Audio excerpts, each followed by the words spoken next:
And excellent. Okay.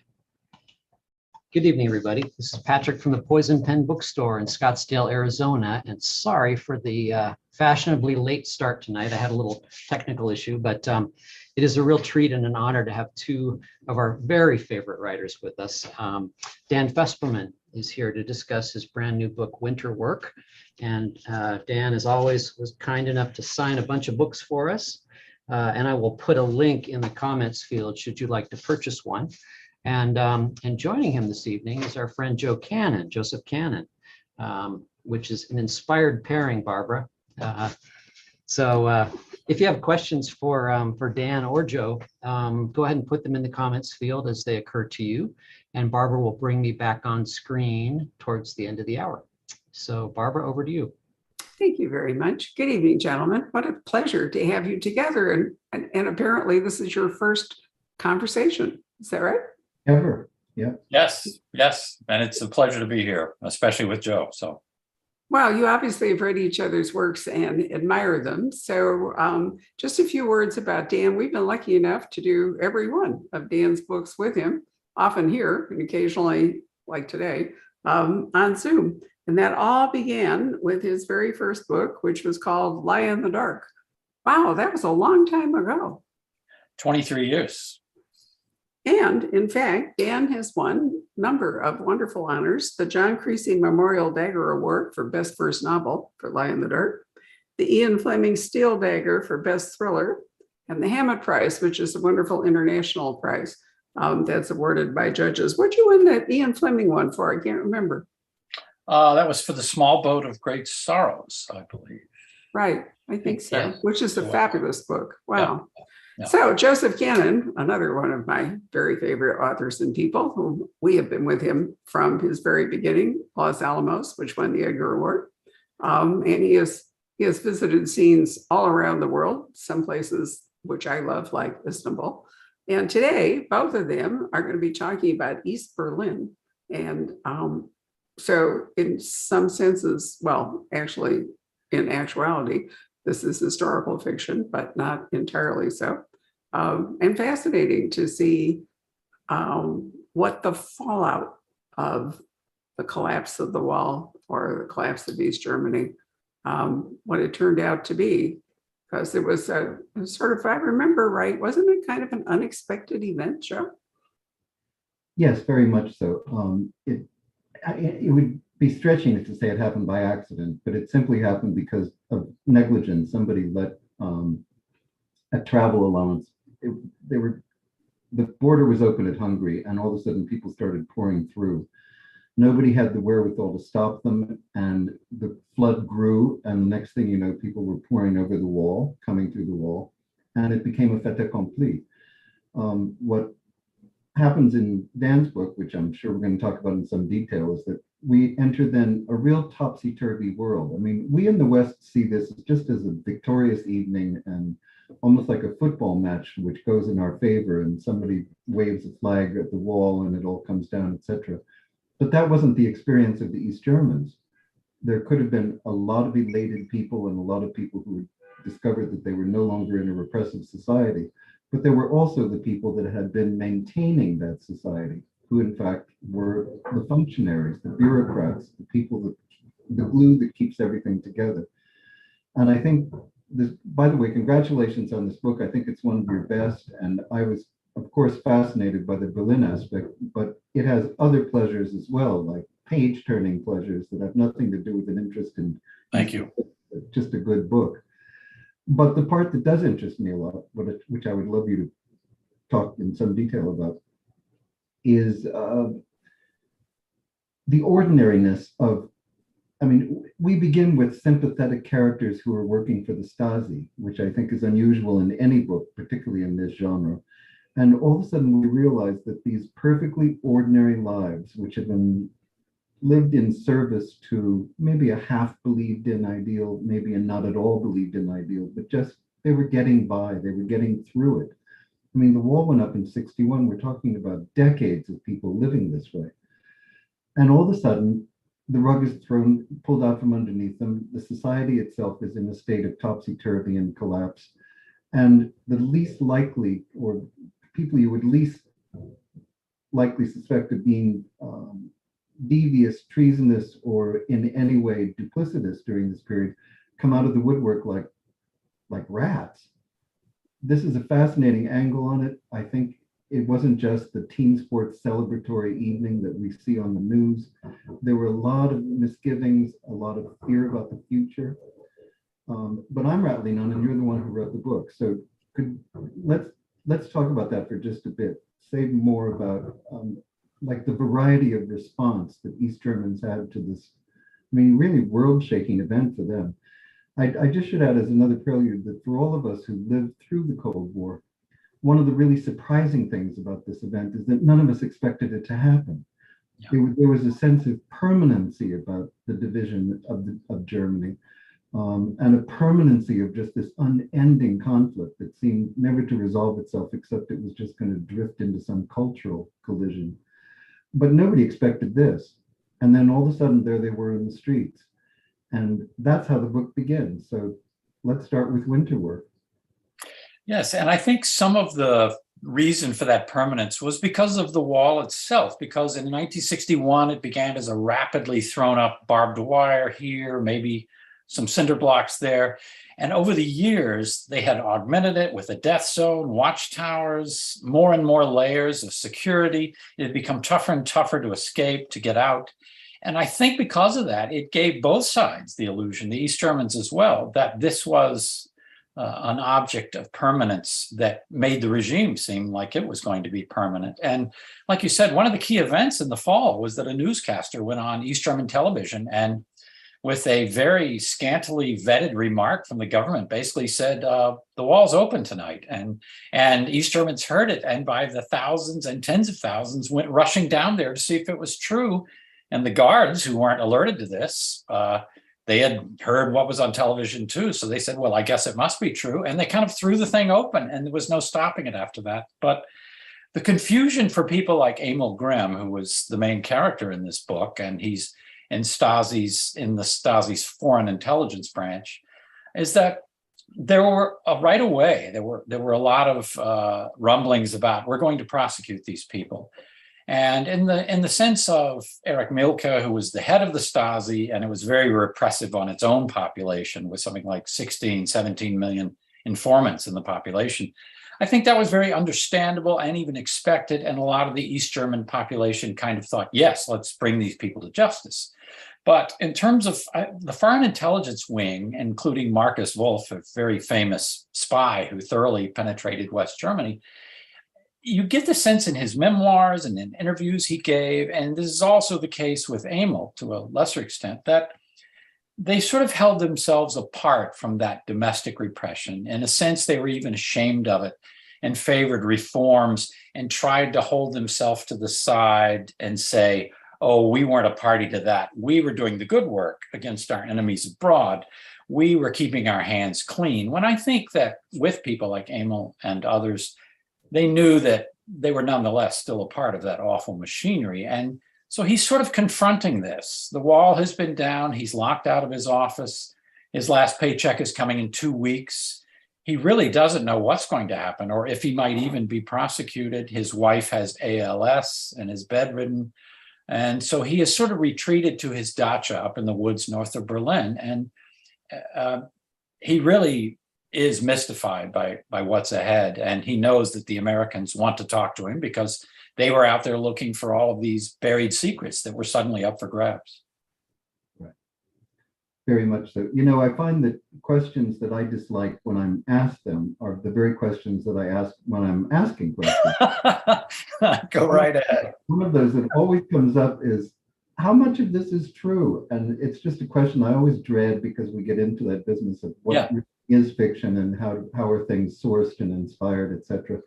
But let me begin with a tiny example of something I would love to know. Look, there's a lovely detail about the deserted offices on Normannenstrasse, which was the Stasi headquarters, and which, by the way, we can all go and see today. It's now and you can see Milke's office, and there's the phone, and it's all very early 60s and atmospheric and great. But you offered a detail that I've never seen anywhere else, which is that in the chaos that followed, and people just left their offices, they weren't even getting their personal effects, so things were just left behind. Yeah. But there were kindly or ironic neighbors who would come in with water cans and water their plants on the windows, so that who knew when they might be back, but why should the plants die, even if they were out of a job, etc. Is that true? That is true. I have a reference to this. It comes up in a conversation with another Stasi officer who's very irritated by the whole thing, because the people who were going around watering the plants on people's desks that the employees couldn't return to were members of something called the Citizens Committee. They were these reformers, and they were thrilled to see the Stasi shut down. So this other fellow, Dieter Kraus, is very irate that they're actually in there watering his plants and things like that when they've run him out of the building. But yeah, there were lots of little interesting details about the dynamics of the time. And on the CIA side as well, there's a lot in this book that actually happened. Some of the most ludicrous events in the book were things that actually happened, and you wouldn't expect an agency on the level of the CIA to be doing those types of things, but they did. Well, we get back to that first point, which is that it caught everyone by surprise. Yeah. I mean, CIA had no real plan for dealing with this because nobody anticipated that it could happen. And on the other side, we have, this upside down world now, people not quite sure what it's going to mean. And there's also this general sense, certainly it comes through in the book, and I think it was true in real life, of things just tired, that this was a regime that was collapsing in and of itself because it had just worn itself out. It was so sclerotic and so cynical, and people they were just tired of dealing with it. So that there was this sense of a building that had just been creaking, and finally just went boom and fell to the ground. And all of a sudden people go, oh my God, now what do we do? Yeah, all of the slogans that they'd been giving people to live off of for the previous 45 years or so, in the previous 10 to 15, they all were ringing hollow, progressively more hollow every day. And even the civil servants such as Emil knew that. And he knew that he was in a position of privilege. He would shop in the special party stores for the high officials where he could get things that most of his neighbors couldn't. They were quite aware of the hypocrisy of the whole system and how top heavy it had become, and how it just couldn't meet its promises anymore. I think that one of the useful things about this book as a corrective is that most Americans, even those interested in the period, don't have that real sense of how it changed over the years. I mean, in the last book I did called The Berlin Exchange, it's set at the height of the Cold War. It's 1962, 63. And I wanted a period where it was still remotely possible that some people at least still half believed in what was going on in East Germany and thought that it was a cause, and it was, that communism itself was an ideology that deserved some of their respect and some of their loyalty, etc. That was not true of anybody by 1989 when your story happens. I mean, there had just been this arc of disappointment, and it's like the air went out of the balloon. But it takes a long time for that sag to happen, and then all of a sudden it's gone. Yeah. Go ahead. I'm sorry. No, by all means. And I love the way your book illustrates that the lingering idealism, which was, as you said, still quite strong among a lot of people at that time, including people who were coming in to visit or people from other countries who were eyeing this, hopefully, as an experiment that they hoped would succeed. But as you said, by 89, it was all so tired and empty that's why it collapsed so quickly, because there was this upheaval of people. There's another scene mentioned in the book that was from real life. It was when Marcus Wolf, the spy master, he fancied that since he had favored reform, that he could go down to this massive demonstration at Alexanderplatz that occurred about 4 or 5 nights before the wall came down. Hundreds of thousands of East Germans showed up because they knew, now we're not being punished for this. We can actually show dissent. And he decided to give a speech in which he thought, I'm going to be the bridge between these leaders who have lost touch and these people who have so much disdain for the leaders, I will show them the way to reconnect. And he got up there, he started reading from his notes, and people began whistling, which in Europe is the way they boo, and hooting at him 30 seconds into his remarks. And he was visibly shaken. You could kind of see his hand quivering a little with his remarks. I think it hit him and many people who were watching then. That's when it hit them. This is inevitable. There is nothing that will stop this now, because if this crowd will hoot at this revered super spy representative of the government, they will hoot and overthrow anyone at this point. So, and such a wonderful context for that, I think, a literary riff in the bargains we make with ourselves and the kind of stories we tell about ourselves. I mean, you think of the people who were committed communists in 1946, 1948, and now it's we're that many years later. And what are the bargain that they make with themselves about why they supported it in the first place, or why they continue to support it when it might have been possible to change. I mean, after all, it's not possible. You know, writers like Christa Wolf and highly regarded people, the intelligentsia, all of whom lived in what is now a fashionable part of East Berlin. yeah. But Marcus Wolf is the classic example of this. I mean, I don't know how many people listening to us have actually read his memoirs. It was a bestseller at the time, and certainly a famous Cold War memoir. Yeah. But like all such spy memoirs, I find just wonderfully self-serving. I mean, part of the joy of reading this book is to see I feel like one of those people whistling in Alexanderplatz going, what are you talking about? You know, you're the one who helped. You built the prison walls. Yeah. And saying that it was just dumb people that were holding them together, but we who were enlightened realized that we had to go along to get along, but we were really not like that. We were bad, but we weren't like the others. And Yes. Really, Marcus Wolf, who's one of the prototypes for Carla? I don't think so. You know, it's like that. Can we switch horses just for a minute? Because I had a sort of writerly question. Anyone who's familiar with your work and who's a fan, and certainly if they're familiar with Safe Houses, will realize that some characters from Safe Houses have been brought back in winter work.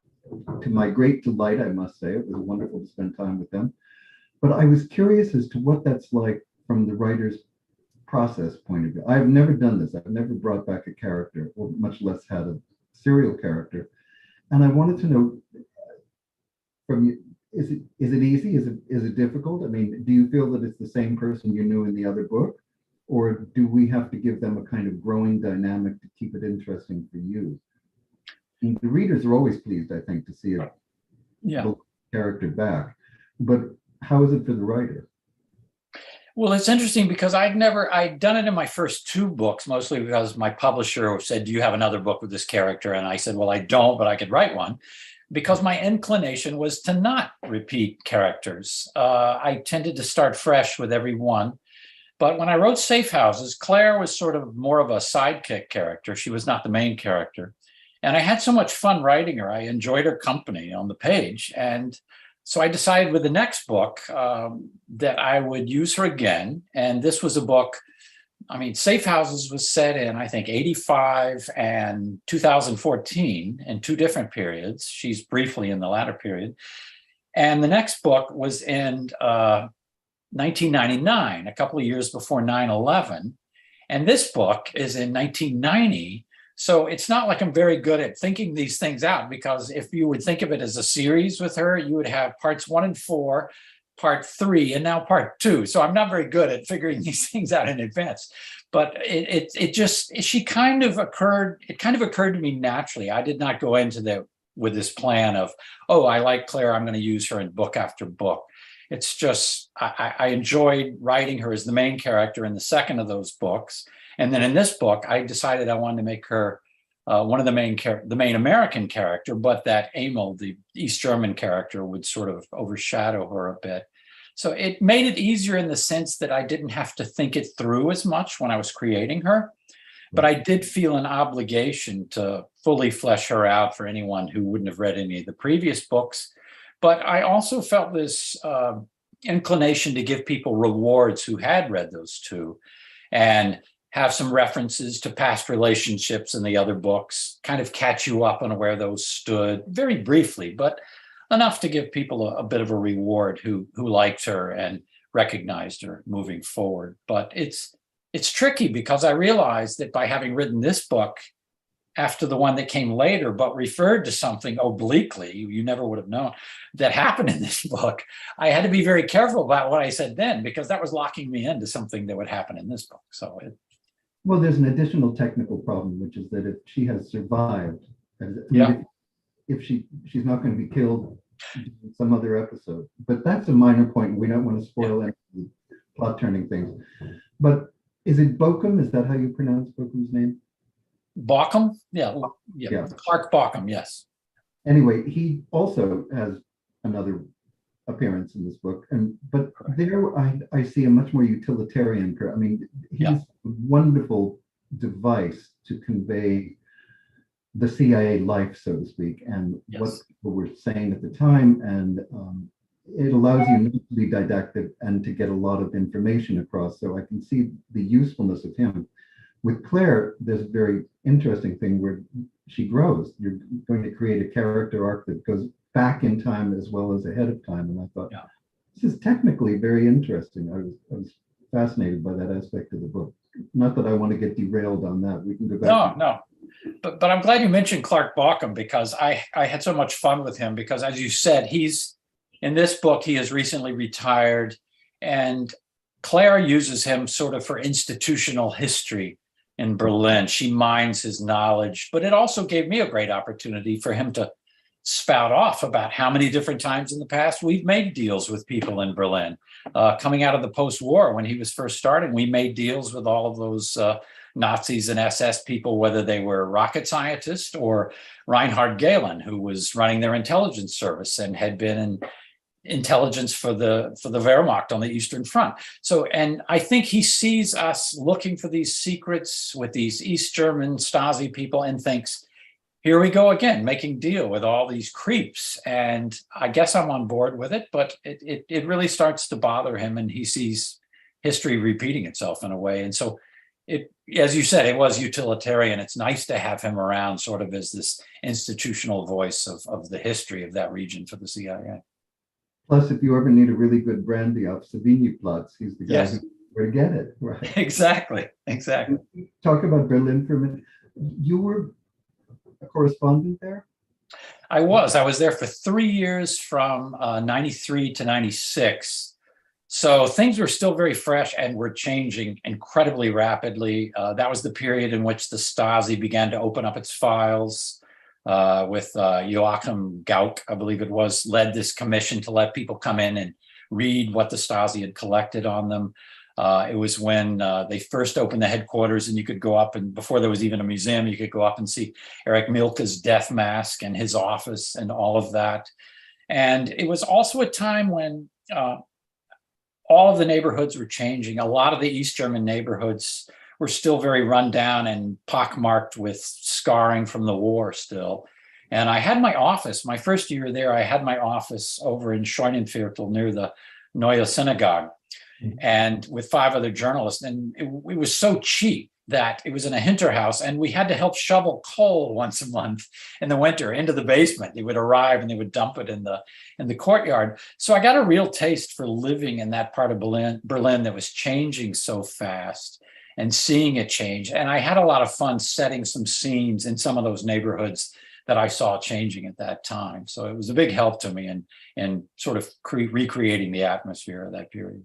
Could I ask a question, Joe? Which is, it was the fact that there was never enough money, because you've mentioned that they weren't even able to, repair much of the war damage.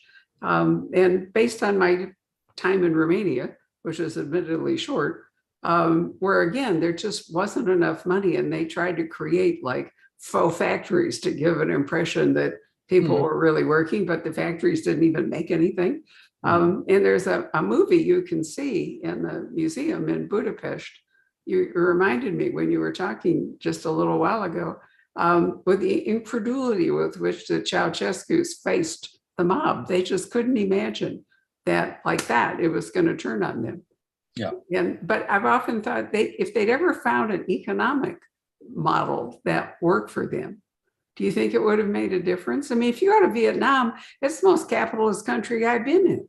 They figured out, some way to move forward. But many of these communist autocrats never figured that out. Yeah, I don't. That's something we'll never know, because that opportunity probably would have come up. It came up in Moscow, and you can talk about how well or poorly they've handled it with the oligarchs and whatnot. But it probably would have surfaced as things would have begun to open up after perestroika and all of that in the Soviet Union. So who knows? They may have figured out some model where they were combining capitalism, but it just, as you said, a good indicator of how bad off things were. We think of the Germans as being masters of technology and engineering, and with good reason. But in East Germany, the only real espionage they were interested in the United States, as opposed to, say, NATO, was to steal technological secrets, was industrial espionage, corporate espionage, to try to get tech secrets and whatnot so they could copy their computers. And they weren't doing a very good job of that. So I think that gives you a feel for how their sort of technology infrastructure was suffering because of the economy they had. There's a really interesting TV series called The Fox. Have either of you run across it on MHC TV? No, I've not seen it. Well, it features a woman, Anna, who's a former Stasi spy, and she and her Muslim friend, I can't remember his name. Anyway, they are doing basically sort of private eye work in, a reunited Germany, but her past in the Stasi keeps coming up to grab her. In the relationship she has with other people who were also Stasi spies that are kind of dispersed around is often extremely difficult. It's the only thing I've ever seen along those lines. But if you both are interested, you should try to catch it. I think it's only 2 seasons, but it's very well done. I'll look for it. Yeah. The Fox. Okay. Anyway, back to you, Joe. This business about the money in Germany, I mean, people forget the history of this. For a long time, West Berlin was as poor as East Berlin. And the immediate post-war years were hard on everybody. They were especially hard on the East because the Russians were just ruthless about taking, they would literally dismantle a factory and put it on a train and send it off to Lodz and hope for the best. So that we got this country that was economically raped, physically destroyed, was now being run by a system. Often people will say to me, why did in the days when you could just cross the street and go to live in West Berlin, why didn't people do that? And I said, because it all looked the same. And if you had a ration card where you were living, that's where you stayed. It was the way to get milk for your kid. Later, when things changed and the Kurfürstendamm becomes this great glittery symbol of capitalism, and poor old East Berlin is looking dingier and dingier and dingier. I think at one point you described it as mushroom color, which I thought was a perfect description of a lot of the apartment buildings where they just look like dirty mushrooms. Yeah. But there's a real irony in all of this too, because they were so short of funds, and particularly short of any kind of foreign currency which they needed to bolster the economy. They didn't redevelop the Mitte. They didn't redevelop the historical center of Berlin, which now, of course, is a huge tourist attraction, but only by virtue of not having been destroyed in the first place. They did dynamite the palace, the Hohenzollern Palace, and would have probably dynamited all the rest if they had had any idea of what to put up instead. What they wanted was what was going up in West Berlin, and it became that kind of mine is prettier than yours kind of, contest that they were having. And consequently, all of the redevelopment effort was shoved toward Alexanderplatz. This was going to be the great new symbol of the socialist East. They weren't going to reproduce the Hohenzollern Center. And what it ends up looking like is Zoo Station in the West. And so what you really have are these two bookends of, I think of them as late 1950s or 1960s modernism. It's almost like going to, an American city that would have thrived at that time, Dallas, Minneapolis, and it could be anybody. Yeah. It was only because they were so short of funds that so many of the historical buildings were saved to be repaired later and to be restored. The Berlin we now see. You know, Dan, when you were talking about being there, that was the early 90s when I first went as well. And I remember vividly the change. I had not known it pre-wall. I mean, I had not known the wall. I only knew after 89. And one of the things I remember the first day I was there was being on the S-Bahn, an elevated train, and just passing this sea of building cranes. I had never seen anything so ambitious in my life, where they were going to move the government, they were going to unite the countries, and Germany was a rich country. They could actually afford to do this. I mean, there are very few European countries that would have that kind of wherewithal. But the staggering extent of the redevelopment or the development, not even redevelopment, and the building and the fact that everywhere you went, and because the soil is Brandenburg sandy, they're always draining. So you have these drain pipes that are actually on the surface of the city, and they were everywhere. And you could tell that they were building. I thought it was quite staggering. Now you don't see that. You'll see the odd crane. But when they were determined to put the thing together, it was a real Humpty Dumpty with a will. It was extraordinary. Yeah, and they were doing so much building, as you said, while we were there. I think it was the world's largest building site at the time, later supplanted by Dubai when they brought in all the cranes there before the crash. But what was so fascinating about it as well is in this whole strip where the wall was, that area that had been cleared out for the death zone, and it hadn't been touched in years. And when they started digging there, they were unearthing the old Hitler bunker, the old bunker for the SS drivers. They, of course, hit a few unexploded bombs, which went off from the Second World War. So, and it was at a time when Germany was also going through all of these 50-year anniversaries of the end of World War II. And so they were just wallowing in this angst-ridden history of all the bad things and horrible things they had done in the Second World War, and kind of reliving it for a last big surge to try to get it behind them. But at the same time, they all of a sudden were confronting all of this new recent horrible history in the East. And I think a lot of West Germans saw that as an opportunity to say, see, they were just as bad as we were 50 years ago. And a lot of East Germans were using it to say, no, let's talk about you 50 years ago. It was this competing historical darknesses going on. It was a very interesting time to be there, because you felt like, and I've used this line in my books, it was like being in this 20th century historical theme park to see all of this going on and all of this rebuilding, to in some ways try to cover it up and make it disappear, in other ways try to kind of honor it and preserve at least some memory of what had happened with some new museums and things like that. So. Yeah, I would like to think generously that most of it airs on the side of the second half of that. I think so, and I think you're right. Extraordinary how it's the monkey on the back that won't go away. I mean, the Holocaust is discussed in Germany. It's still a living, breathing topic. Yes. It's a meaningful one, and yes, one worthy of exploration, etc. I've never been anywhere that had more memorials. Yes. Or everything seems to get saved and memorialized. It's just extraordinary. I remember one day my wife was here, with me in Berlin, and I was researching one of the books, and she said, "Do you have a good day?" And I said, "Oh, it was good. I went out to Sachsenhausen to see the camp, and then I went down to Normannenstrasse to see the Stasi headquarters. And then I was, the remand prison." And she said, "Well, I'm so glad you're having a wonderful time." Yes. One prison after the other. But the point is, they were all available and they were tourist items. Well, and it's especially noticeable when you're an American and you see how often we either try to cover up or gloss over or glorify maybe some dubious history. What you will not see in Germany is, I've never seen a single one. Maybe there are a few places. You will not see memorials to the Nazi dead or to the Wehrmacht. There is no controversy, say, comparable to the Confederate statues controversy here. As you said, they will still earnestly and at length discuss the Holocaust and are eager to.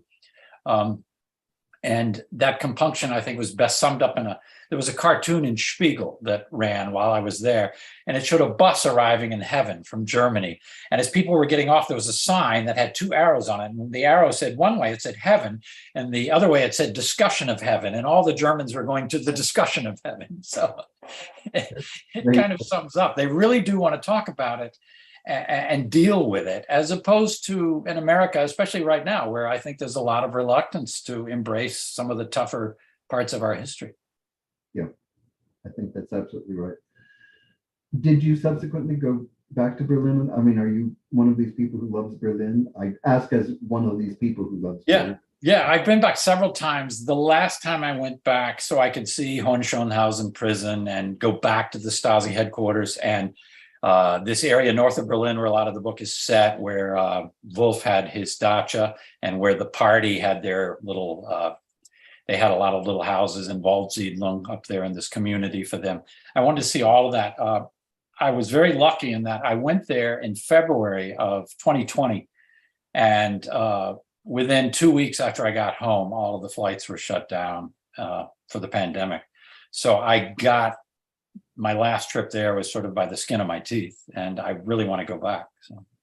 And just in time to force you to stay in your office and write instead of gallivanting. Exactly. It's true. Do you find the, are you tempted to use Berlin again? That's a good question. I won't in my next book. In fact, in my next book, I'm doing something I haven't done before, which is I'm creating a fictional Eastern European country, which is definitely not East Germany. And it's in the present day. It's sort of a blend of Hungary under Orban and a couple of other countries over there. And but I didn't want to be welded to the facts because they seem to be changing so fast, for one thing. So I wanted to be malleable enough where no one could say, oh, well, then this was very different 6 months later. So, but I may, because I just loved living there so much and it got into my bones so much. I mean, you know, you've been there many times yourself, and it has that effect on you. I always thought once would be enough, but then you're drawn back to it. Anyway, I've now said 3 novels in Berlin, and never say never, maybe there will be another one. It's true. I actually used the Good German as a travel guide when I went to Berlin. It was, Joe. We stayed at the Adler, and we went out and looked at the the Brandenburg Arch, and we followed you down to Potsdam, and did all the whole 9 yards. It was really. I've approached it from the river, coming up, because there's a very good cruise, I think, that river cruise that you can take. But, one of the things that really struck me the first time I went to Berlin, we were on a Baltic cruise and we stopped at a port, the name of which escapes me, but it's north of Berlin. But it was like a 3.5-hour bus ride to go from the port to Berlin. And there's just like miles and miles and miles of nothing, sort of trees and lands. But it was, sort of like a German Kansas, except instead of grain, it was lots of trees and kind of whatever. I didn't realize how Germany was so sort of far away and so much emptiness around it. And in Pomerania, in the north, if you're on the Baltic in the North Sea, you have very flat agricultural land, and it goes on and on and on, and it can look dreary. On the other hand, it's cabbages and beets and everything that's part of the cuisine. So those are the fields you're looking at. They're all there. I'll tell you a story about the ship in Berlin, if I don't get in trouble. When they made the movie of The Good German, they had me look at the preliminary script, and it was one of those wonderful author moments where you realize that they hadn't used a single line from the book. But I'm going to complain. I was just so thrilled they were making it, and they turned it into magic. And they had asked if there were any historical inaccuracies, would you point them out? And so I did, and there, I didn't make a big deal of it. But at the end, I said, look, you have to do whatever you need to do to make the story arc work, and whatever narrative demands the film has. Most people are not going to care what the centuries wore, on the and whether they could cross from one sector to another, and et cetera, et cetera. These are just matters of historical fact, but they're not necessarily germane to the story. But could I plead with you that in the end, when Lena leaves, instead of, I know that you don't want to do an airport scene because that would be resonant in Casablanca, which is what they did end up doing. But could you have her leave on a truck or a bus or something? Because as it is, she's sailing from Berlin, and Berlin is landlocked. And this is known by anybody in a European theater. You might be able to get away with it somewhere here, but you really need to change this. And they said, well, we've looked at the map, there's a river there. I said, oh, it's a river. You have her sailing to Amsterdam. This is physically impossible. So they went to the airport. That's pretty amazing.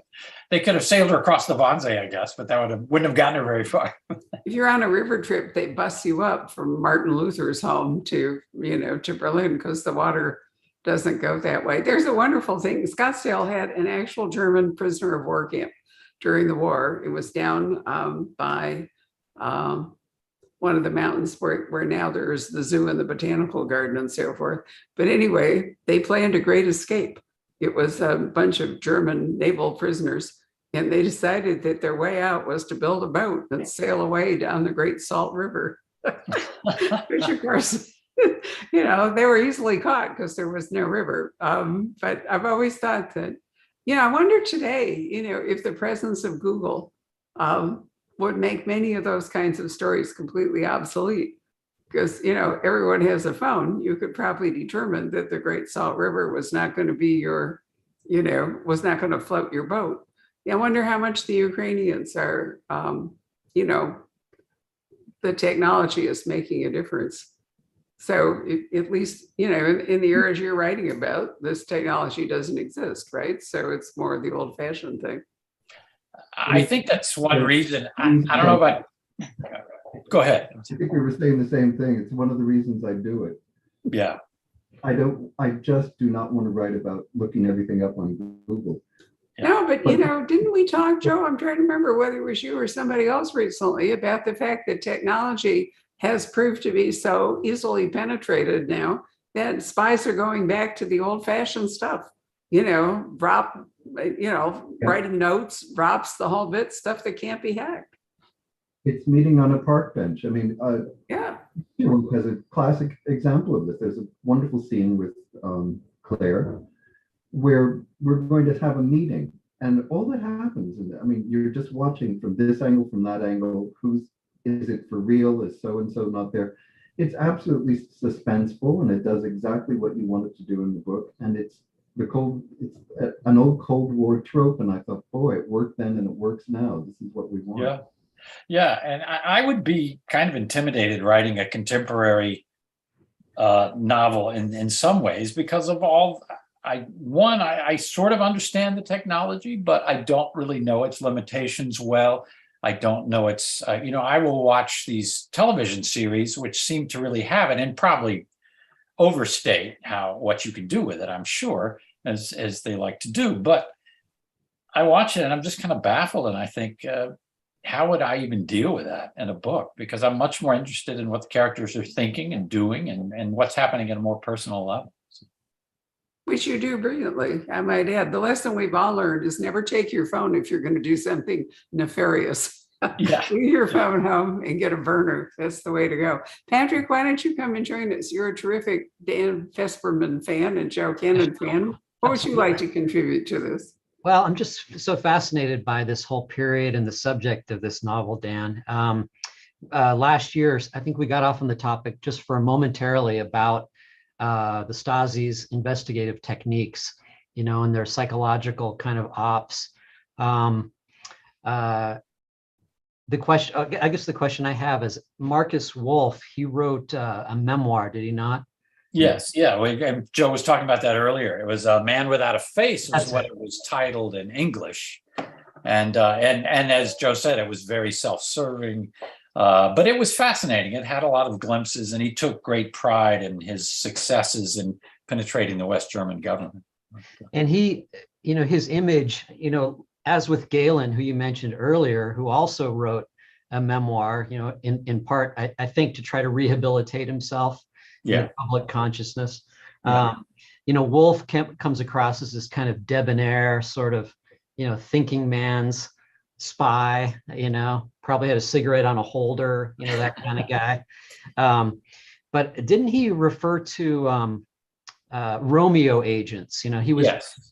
Did you talk about that already? Forgive me if you have already. No, I haven't talked about that, but one of his favorite techniques, they were called the Romeos. He would take these attractive young males, give them a West German or Western European identity, slip them into Bonn or into Brussels if he wanted to infiltrate NATO.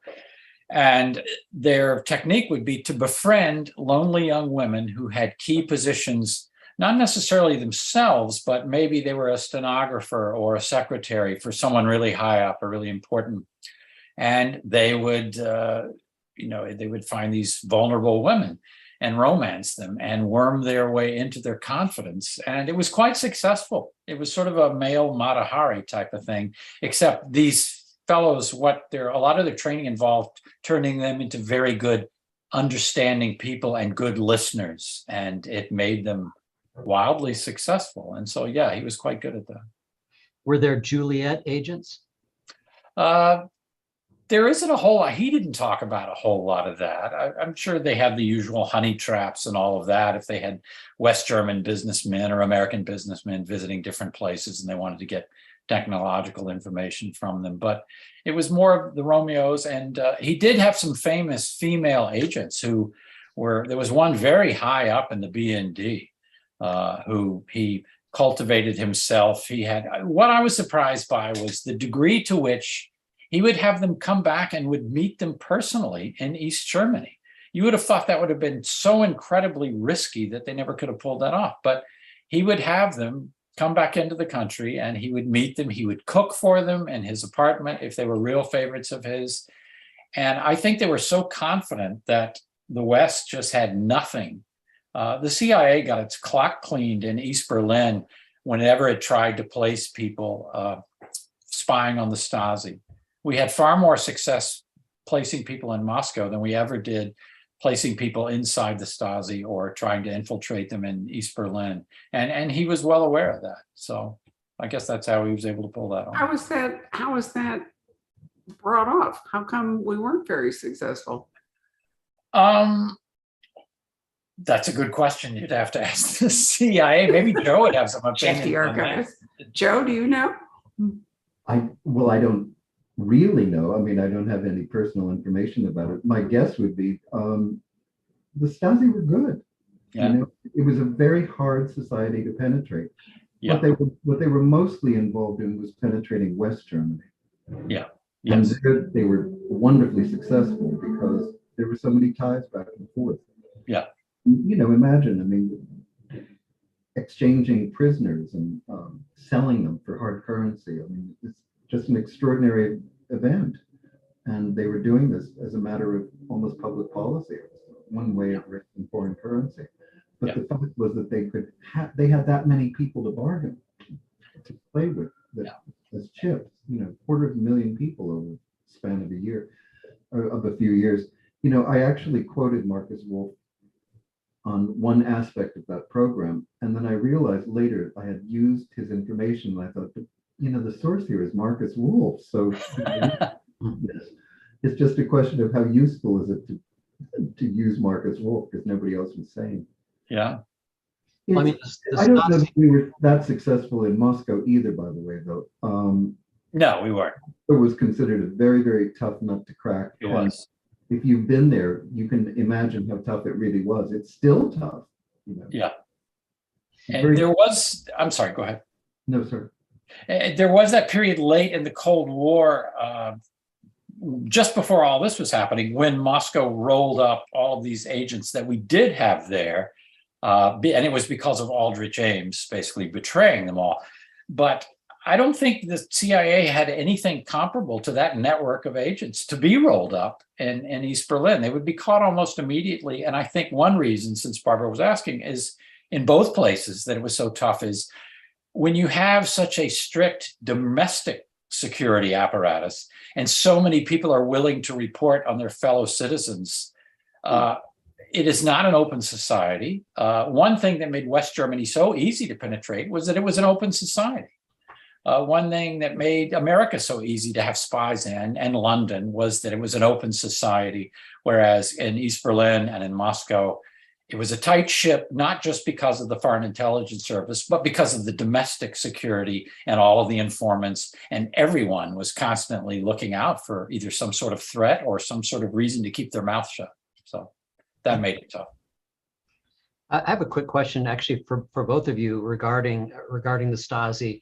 You know, unless I'm misunderstanding their role, wasn't it basically to surveil their own population was the chief objective? And then I read that just last year, wasn't it, Dan or Joe, that they opened up the files, and you know, one could go and request their own Stasi file. I think this was in just summer of last year.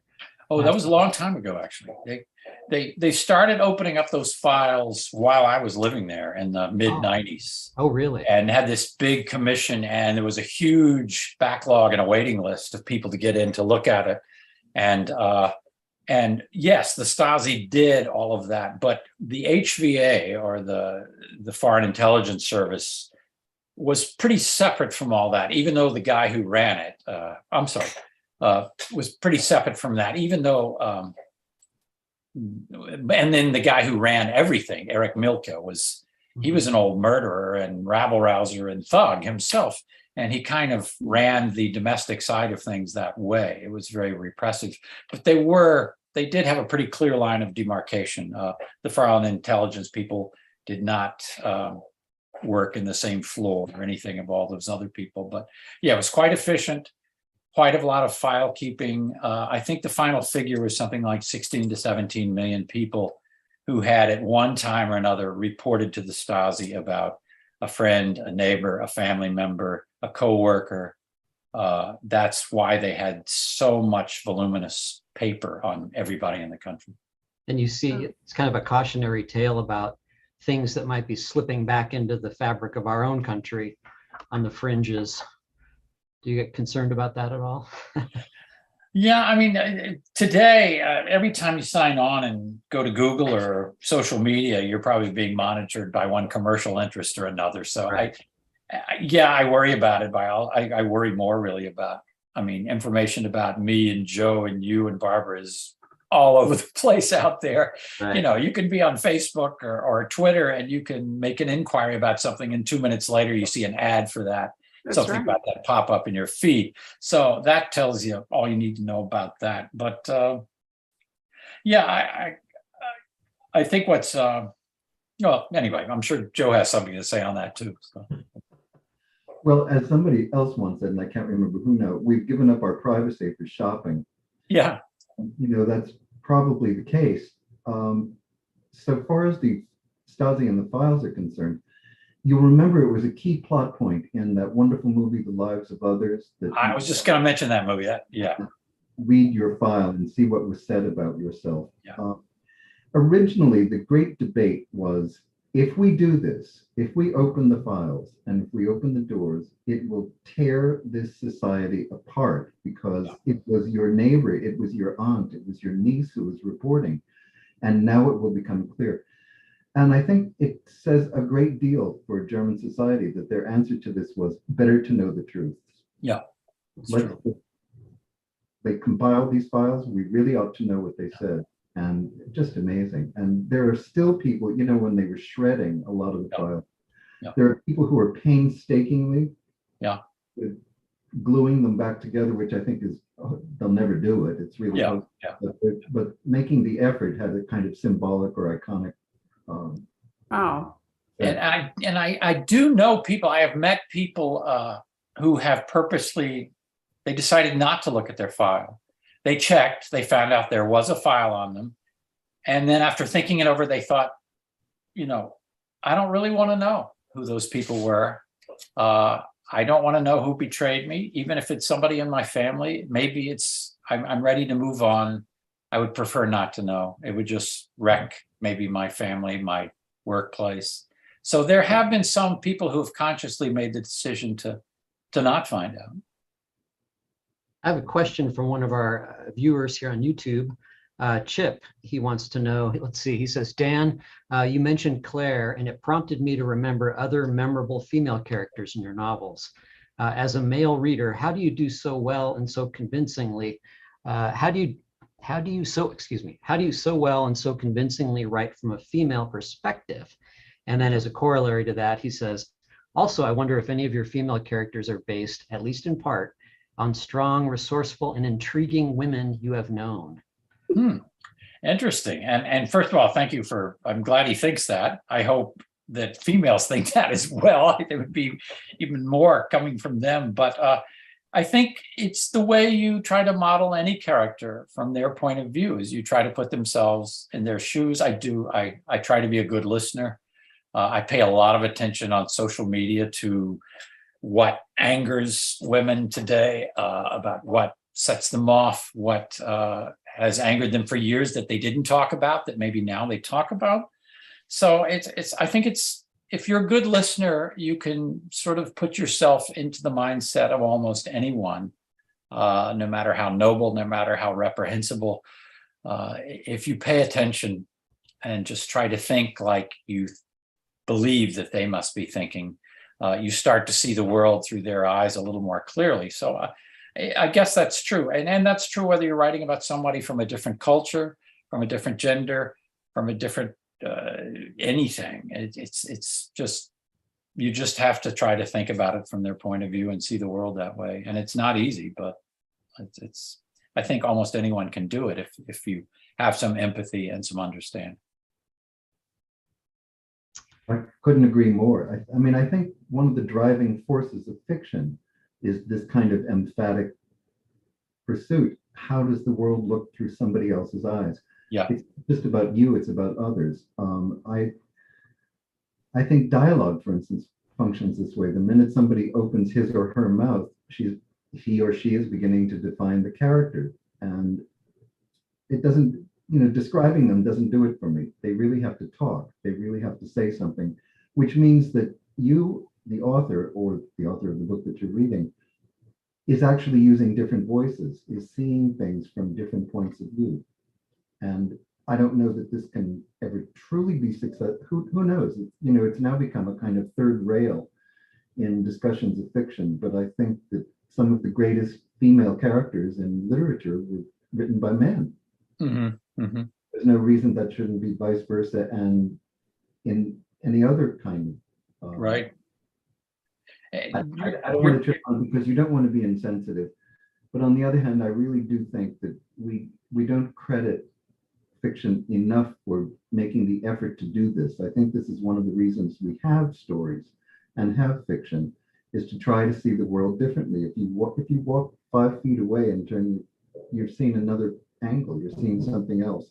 This is what books do to us. It's supposed to change you and enlighten you and make you aware of somebody else, not just yourself. And I don't think you can do that unless you make the effort and try. And I'd like to say that a few people write dialogue better than you do. It's just such natural dialogue. It's always wonderful. You always get a feel not only for that person's station in life, but also what they do for a living. They talk like someone from that field talks. It's just so authentic, and I just love the way you do dialogue. So, thank you. I agree. And of course, one of the pleasures of being a reader is that you take us to new places through different perspectives. So, every book is different as every person reads it. Every reader reads a slightly different book. Yeah. That sort of mind melt that occurs is really fascinating. It's interesting to host discussions and see that, isn't it, Patrick? Where you see that people have read the same book, but at the same time they've also each read a unique book. Fascinating. With my own discussion group, it's often like I feel like Custer at the Battle of the Little Bighorn, because I'm all enthusiastic about this book and everyone hates it. They all turn on me and stuff. That happens a lot. But it makes for a good discussion, if there are people who really dislike it and then people that really like it, if everybody likes it, it's not very interesting discussion.